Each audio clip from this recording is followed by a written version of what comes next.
You're listening to an Airwave Media Podcast.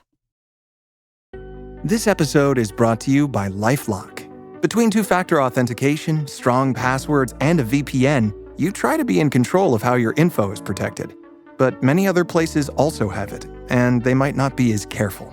That's why LifeLock monitors hundreds of millions of data points a second for threats. If your identity is stolen, they'll fix it, guaranteed, or your money back. Save up to 40% your first year. Visit lifelock.com/podcast for 40% off. Terms apply.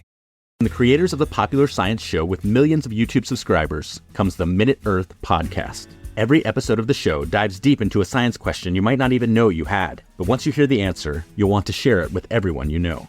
Why do rivers curve? Why did the T-Rex have such tiny arms? And why do so many more kids need glasses now than they used to? Spoiler alert, it isn't screen time. Our team of scientists digs into the research and breaks it down into a short, entertaining explanation, jam-packed with science facts and terrible puns. Subscribe to Minute Earth wherever you like to listen.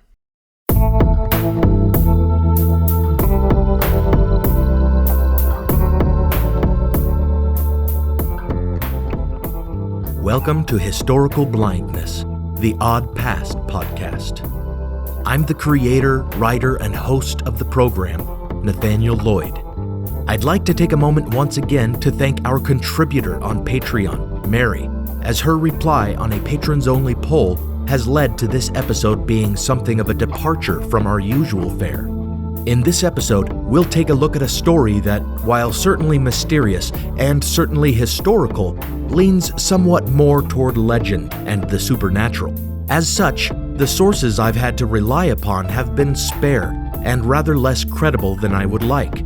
But this is the nature of stories like these. And indeed, like the old classic show Unsolved Mysteries, and like much of the more popular programming on the History Channel, this podcast may occasionally dip its toes into the murky waters of the paranormal, just as it may sometimes enter the realm of true crime and politics. Be assured, however, that the central theme of scrutinizing the blind spots in our past shall remain intact. If you would like to take part in polls that may determine the topics this show covers and the direction the podcast takes, head over to patreon.com/historicalblindness and check out our rewards. The subject of this episode actually came up in our series on Caspar Hauser, foundling of Nuremberg, wild boy of Bavaria, and child of Europe. In the second part of that series, I explored the theory that Hauser had been a crown prince of the Grand Duchy of Baden, stolen from his nursery and swapped out with a sickly babe by an evil second wife of his great-grandfather. This woman, Countess Hochberg, according to the legend as told in multiple sources, dressed in white in order to impersonate a famous ghost whose appearance was known for presaging the deaths of princes. Thus, she is said to have frightened away any who might have questioned her presence in the nursery and witnessed Hauser's abduction and replacement with a changeling. I reported, based on the sources associated with Hauser's story in which I had found the detail, that this spirit was called the White Lady of Baden, and to be certain, I was intrigued by this story. However, as I looked further into the story and began to entertain the idea of focusing an entire episode on the legend and its origins, I realized that my sources were in error, at least in a way. For every source I have been able to find on the White Lady records her appearances in the Old Schloss, the city palace in Berlin, which is indeed far from Baden. However, as I investigated the tales behind the story of the Weiße Frau, the White Lady of the Old Schloss, I found that this apparition was identified not only with the Berlin Palace, but also through her supposed origins with other White Lady legends, apparitions that were supposed to have resided in various other locations throughout Germany. Therefore, as a retraction and mea culpa of sorts, I am happy to present Episode 9, The White Ladies of German Lore.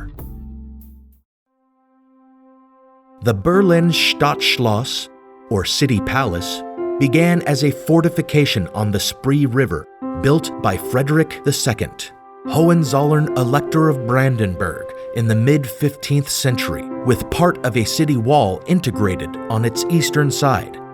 The palace served as the winter home of the Hohenzollern family for 3 centuries thereafter and became the hub of government and society.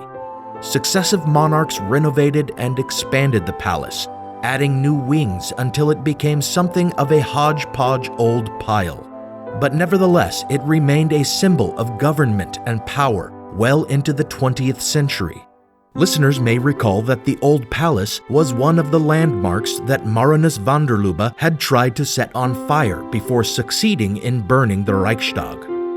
It was something of a hulking and rambling monstrosity, especially in its heyday, with 600 lushly furnished rooms, grand gala suites, and banquet chambers, all connected by great pillared halls lined with frescoes and sculptures, to say nothing of the sumptuous royal apartments and throne room.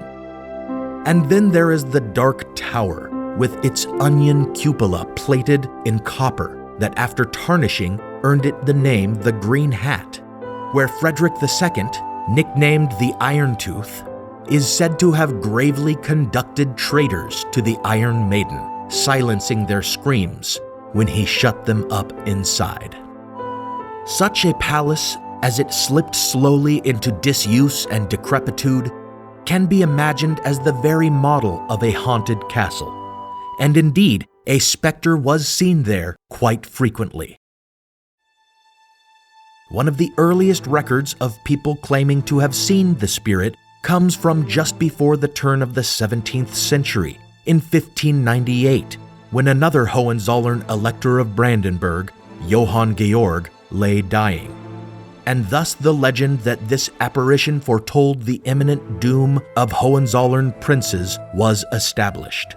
Such was the pervasion of this legend that before Elector Johann Sigismund's death, some 20 years later, he asked the chaplain of his court more than once if the spirit had been seen. We know from the chaplain's own writings that the existence of the spirit was not a matter of debate, as it had been seen so many times, quote, by individuals of all ages and conditions, end quote. Rather, the real questions were of the disposition and intentions of the spirit. The chaplain believed the apparition, which appeared as an ethereal woman in a white dress, to be benevolent, as its presence provided a warning to princes of their looming demise. And indeed, the White Lady had been spotted by a page in the days before Johann Sigismund's death, in a corridor near the Tower of the Green Hat, where it is traditionally held that the spirit resides in some hidden room. This page, it is said, upon catching sight of the spectral woman, tried to make a pass at her, attempting to snake an arm around her waist, while saying, quote, "Lovely mask, where goest?" end quote. His arm passed through her as through a fog, and the spirit raised one of the keys she was said to carry, which keys some suggested she used to enter any room in the palace, and tapped him on the forehead with it. The page shared his story with whoever would listen, and as the legend goes, he grew pale and slender and more feminine with age, he who had once been a masculine and ruddy sort of fellow. It was reported that, as this went on, his steps began to make less and less noise, until the transformation seemed complete, and he flowed about like a very ghost, frightening women who mistook him for the White Lady. Upon his death, the legend says that only a sack of bleached bones were found in his bed.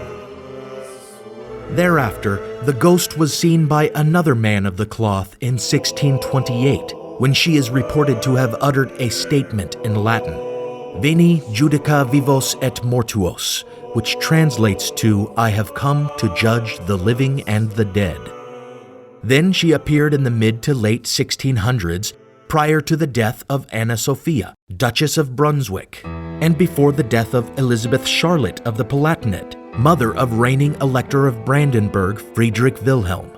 During the latter of these appearances, it is recorded that she was witnessed by a courtier named Kurt von Bergsdorf, who had earlier expressed a general disbelief in the spirit's existence, suggesting that he would have to lay his own eyes on her to give credence to such tales.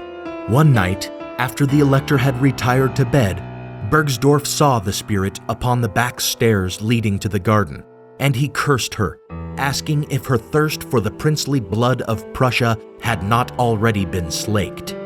In reply, the White Lady is said to have thrown him down the stairs, making such a noise as to wake the Elector from his slumber. Some years after that, in 1667, another report of the White Lady being seen in the very bedchamber of Electress Louise Henrietta. In this instance, the Electress herself saw the apparition sitting in a chair and writing, whereupon the White Lady rose, bowed, and disappeared. Then, sure as night follows day, not long after this encounter, Electress Louise Henrietta of Nassau passed away. And so it went throughout the years. In 1678, Erdmann Philipp, Margrave of Brandenburg, found the White Lady sitting in an armchair in his bedchamber, and thereafter he died of injuries sustained on the racecourse when his horse fell. Then she was seen several times in 1688, the year in which the great Elector Friedrich Wilhelm died, and was in fact seen the very day of his death by the court chaplain at the exact time of the Elector's passing.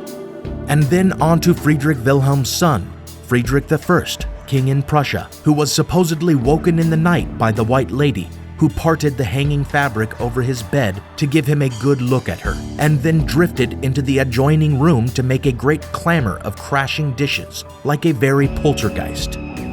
Friedrich I is said to have ordered a coffin made the very next day, and promptly died that evening. However, another version of this story suggests he did not see the White Lady at all. Rather, it is said that his jealous wife, Sophia Louisa of Mecklenburg, believed the king had a beautiful young countess in his bedchamber, and in the middle of having her hair powdered, she flew into a rage and ran down a corridor with a sheet around her, leaping through a glass door to enter the king's chamber. Upon waking to see this bloody, powdered figure in a bedsheet, he fell in a fit, crying that he had seen the White Lady and was surely lost. Despite being told the truth, he came down with a fever and perished. Therefore, even if this were not a genuine apparition, still a White Lady appeared to him, portending his demise, just as would be the case with his son, Friedrich Wilhelm I, known as the Soldier King, who legend says saw the spirit while drinking a bowl of beer and, coughing, set the bowl down, said merely, quote, "Well, we must be going," end quote, and died of what has been termed, quote unquote, alcoholic degeneracy that very night. Whether a true ghost or some other figure wearing the guise of the shade, as the Countess Hochberg is said to have done when kidnapping Caspar Hauser, it seems that even just the belief that one had seen the White Lady was enough to send a healthy prince into the grave.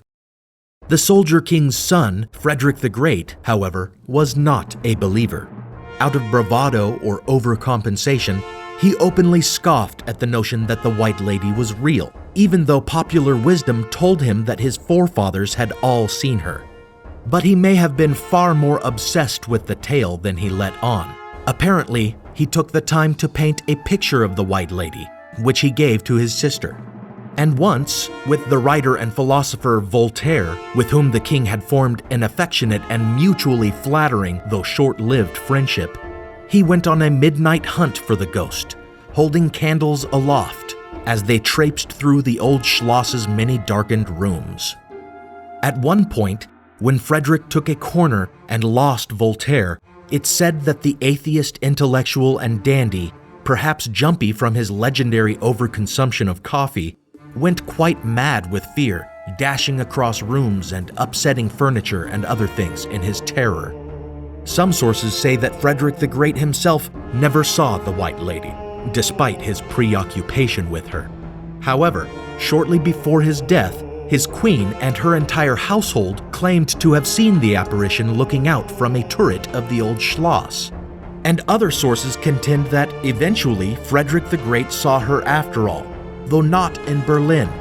Rather, he saw her at his summer palace in Potsdam, striding through his library without sparing him a glance.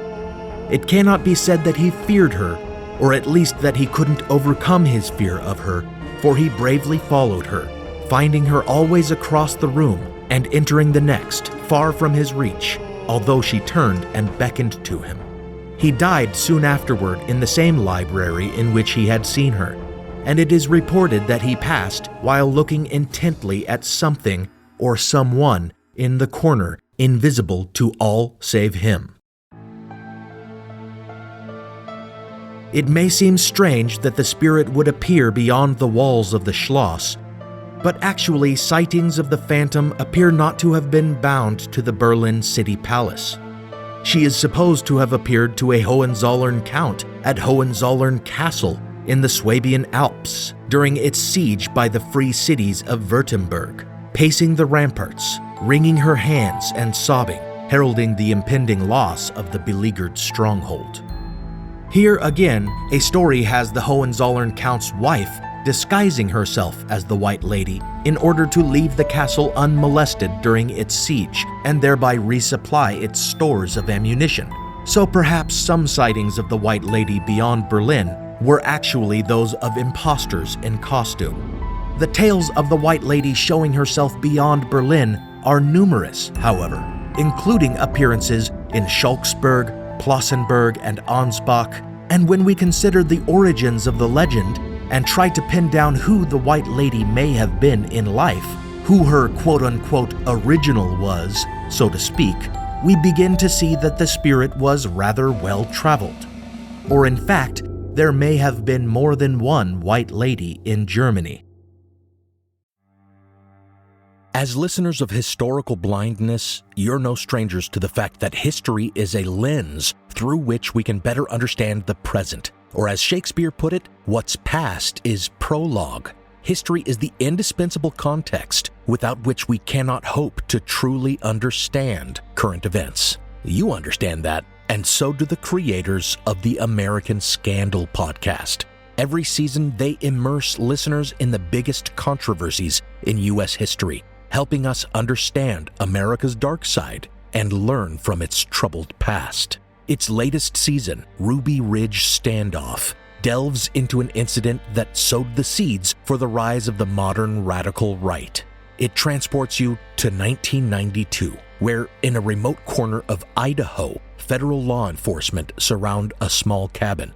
They've come for Randy Weaver, a survivalist who took his family to the mountains in anticipation of the apocalypse.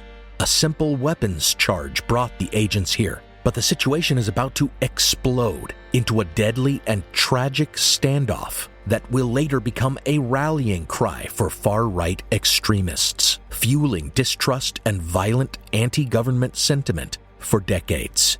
Follow American Scandal on the Wondery app or wherever you get your podcasts. You can binge all episodes of American Scandal's Ruby Ridge Standoff early and ad-free right now on Wondery Plus.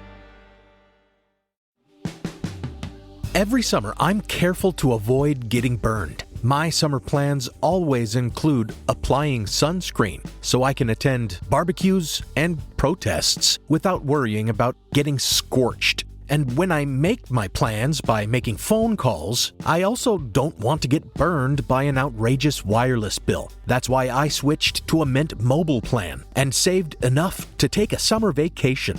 With Mint, I found no difference in speed or coverage, just a big difference in cost. And right now, you can switch to a Mint wireless plan like me to avoid sweating those surprise charges and overages. You'll just be chillin' with Mint's offer of 3 months premium service on the nation's largest 5G network for just $15 a month. With high-speed data and unlimited talk and text, it might just be the coolest thing happening this summer.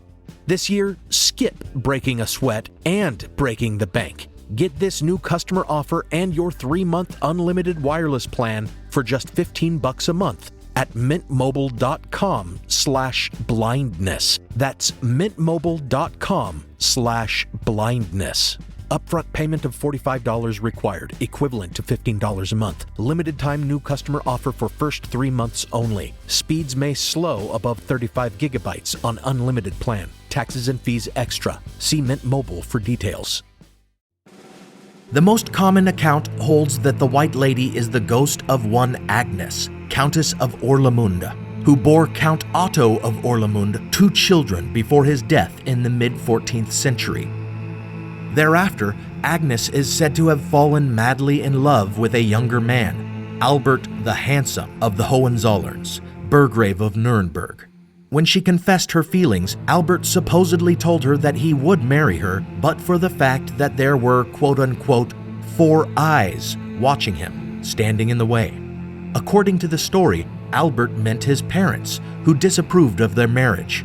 But Agnes believed he meant her 2 children. And in order to remove this impediment, she murdered them both by driving a golden needle into their brains through their ears. Some versions of this story vary, asserting that her weapon was not a golden needle, but rather a silver hairpin or a spinning needle.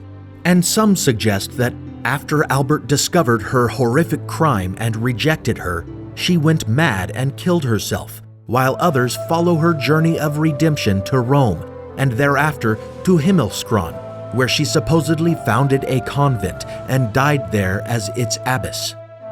While the story of Agnes of Orlamunda may provide a perfect backstory for the spirit, it is problematic, historically speaking, as it appears Otto of Orlamunda's wife was named Beatrix. It may be that this figure has been confused with or is a corrupted version of one Kunigunda of the Landgraves of Leuchtenberg, who married a subsequent Otto of Orlamunda. And though she did not found it, she certainly contributed to the convent of Himmelskron in the form of an endowment. History may not have recorded the murder of Kunigunda's children, but popular legend says she likewise killed her son and daughter with a silver hairpin. In the mid-15th century, we find another likely suspect in the form of Perchta, or often, alternately, Bertha von Rosenberg, who was cruelly mistreated by her husband, John von Liechtenstein of Steiermark. After his death, she moved to Neuhaus in Westphalia, where she had a castle built for herself. For the rest of her life, she was known to wear only white out of mourning, such that even in her portraits, she appears remarkably similar to the White Lady, in a white gown and white veil, carrying roses and a ring of keys, both of which are known to be items the White Lady has been seen to carry. The spirit of Bertha von Rosenberg was first known to haunt her castle at Neuhaus, but she is said to haunt other locales as well, wherever her family had settled or expanded. As the Rosenbergs had married into the Hohenzollerns as well as the royal families of Hesse and Baden, this means she has been seen across many German regions and principalities, from Berlin to Bavaria and elsewhere, which appears to explain the misnomer of the White Lady of Baden, used by some authors when discussing the story's intersection with that of Kaspar Hauser.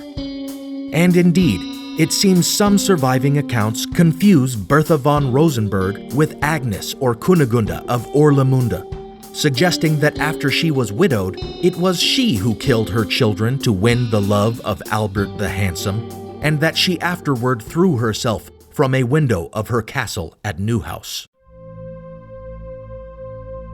Further confusing the origins of the White Lady legend, and particularly its association with Bertha von Rosenberg, is the historical presence of another Bertha, a Hohenzollern, who married Rudolf II of Burgundy and was depicted on the throne with a spindle rather than a scepter, and another Bertha, commonly called the Goosefoot Queen, who reigned as Queen of the Franks with her husband, Pepin the Short, and who was said to have had a broad and flat foot as a result of her constant pedaling of a spinning wheel.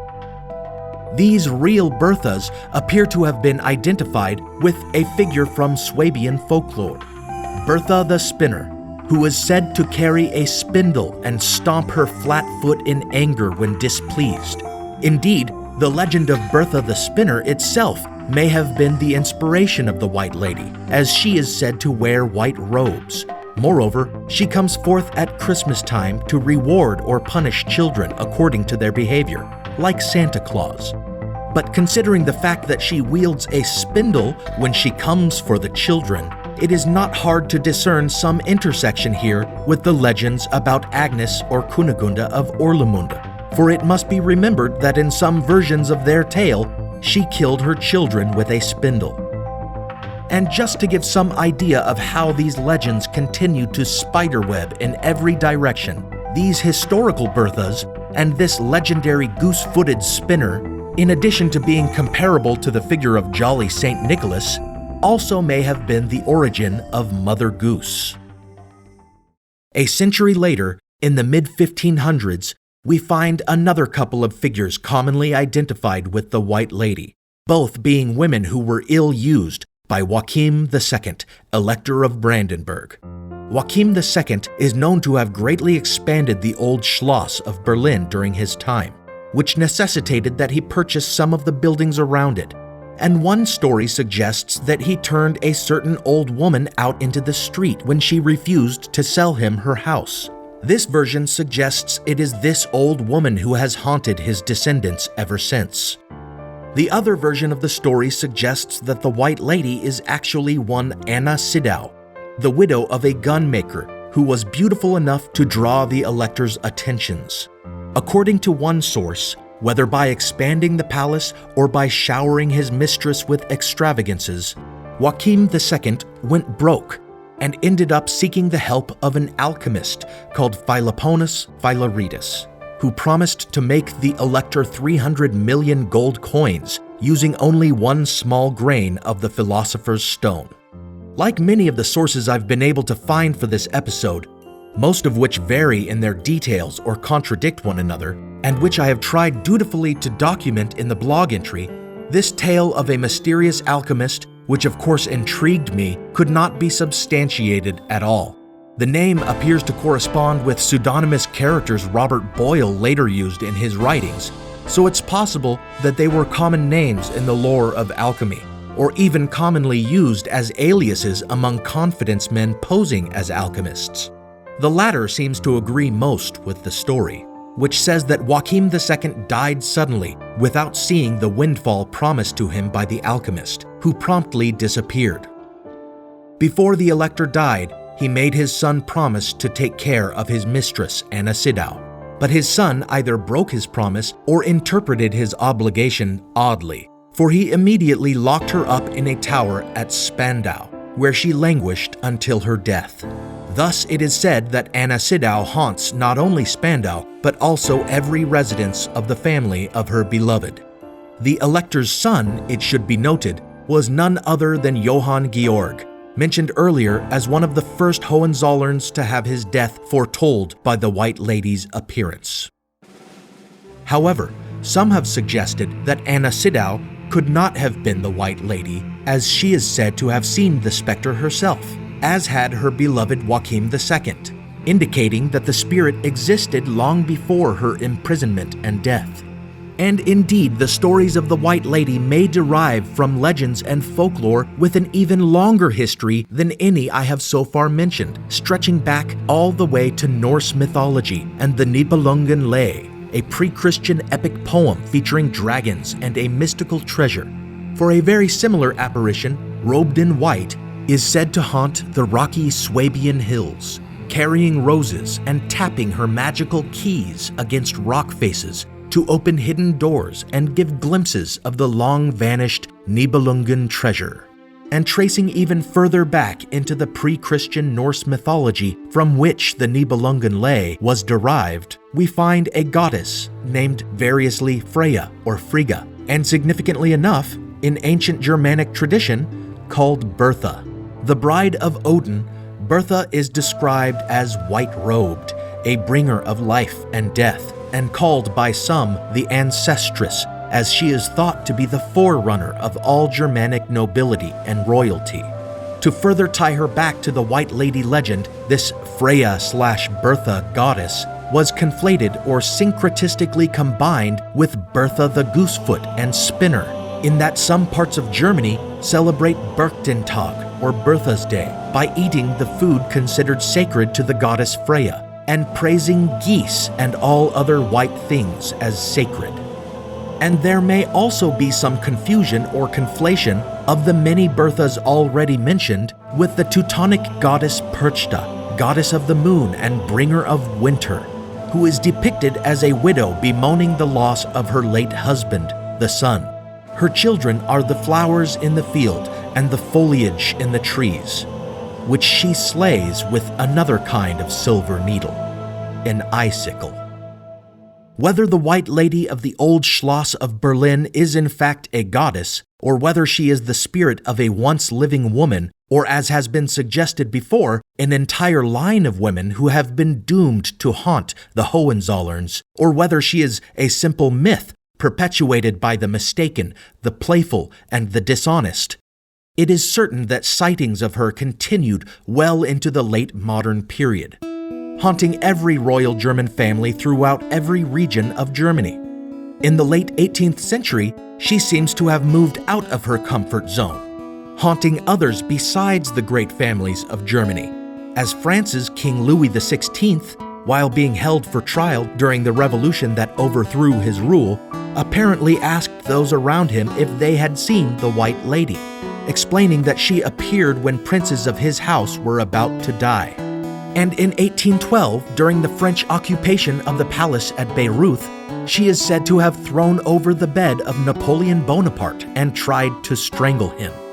Perhaps the most recent report of the White Lady has her appearing to foretell the death of an Austro-Hungarian of the Habsburg Lorraines, and in the process ushering in the doom of a generation, as she is rumored to have appeared in 1914 before the assassination of Archduke Francis Ferdinand and the commencement of the Great War, a conflict that would result in the abdication of the last Hohenzollern emperor, Wilhelm II.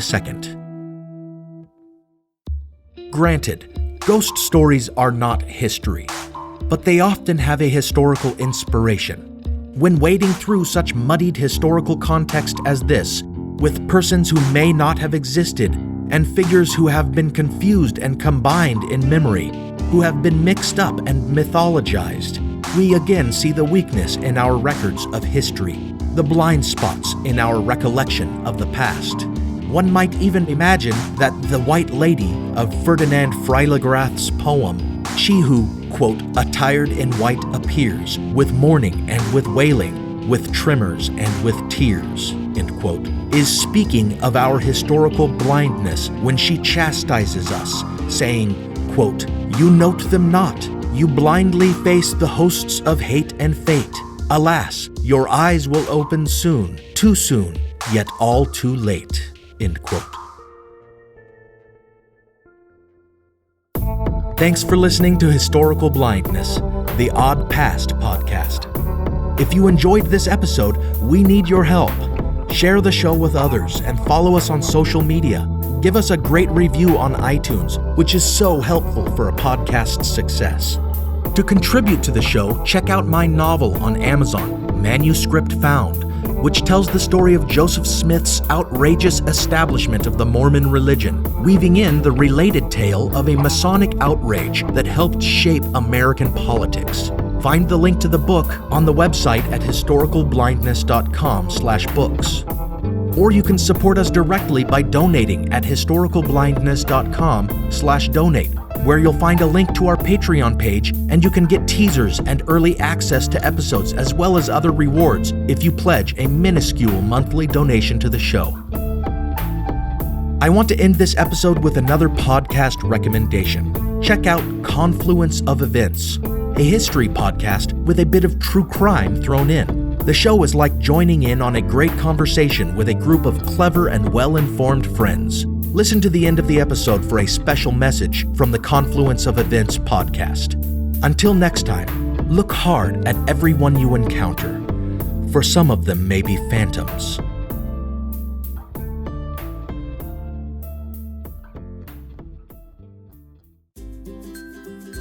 Hey, I'm Nick. I'm Carlo. I'm Dan. And this is Alex. We're Confluence of Events. We're a new podcast about history, and we tell jokes. It's funny. Listen.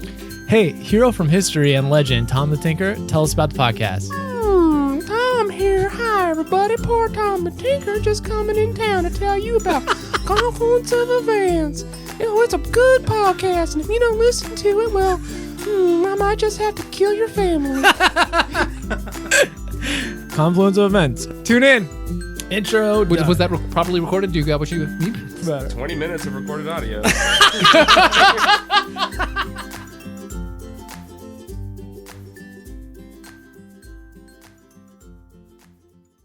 This is Jen and Jenny from Ancient History Fangirl, and we're here to tell you about Jenny's scorching historical romantasy based on Alaric of the Visigoths, Enemy of My Dreams. Amanda Boucher, best-selling author of the Kingmaker Chronicle, says, quote, "This book has everything: high-stakes action, grit, ferocity, and blazing passion. Julia and Alaric are colliding storms against a backdrop of the brutal dangers of ancient Rome. They'll do anything to carve their piece out of this treacherous world and not just survive, but rule." Enemy of My Dreams is available wherever books are sold. What does Sputnik have to do with student loans? How did a set of trembling hands end the Soviet Union? How did inflation kill moon bases? And how did a former president decide to run for a second non-consecutive term? These are among the topics we deal with on the My History Can Beat Up Your Politics podcast. We tell stories of history that relate to today's news events. Give a listen. My History Can Beat Up Your Politics wherever you get podcasts.